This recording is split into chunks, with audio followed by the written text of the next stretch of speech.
Hi friends, நேற்று night chapati கூட முட்டை மசாலா செஞ்சுருந்தேன். அது செய்கிறதுக்கு ஒரு கடாயில் 4 ஸ்பூன் எண்ணெய் சேர்த்துட்டு, எண்ணெய் காஞ்சதுக்கு அப்புறமா அது கூட பட்டை, கிராம்பு, ஏலக்காய் சேர்த்துக்கலாம்.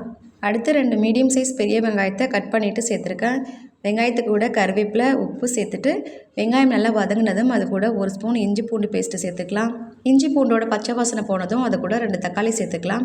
தக்காளி மசிஞ்சதும் அது கூட 1 ஸ்பூன் மல்லித்தூள், 1 ஸ்பூன் மிளகாய்த்தூள், 1/4 ஸ்பூன் மஞ்சள் தூள், 1/2 ஸ்பூன் கரம் மசாலா சேர்த்துக்கலாம். மசாலாவை மிக்ஸ் பண்ணிவிட்டு அது கூட 1 டம்ளர் தண்ணி சேர்த்துருக்கேன்.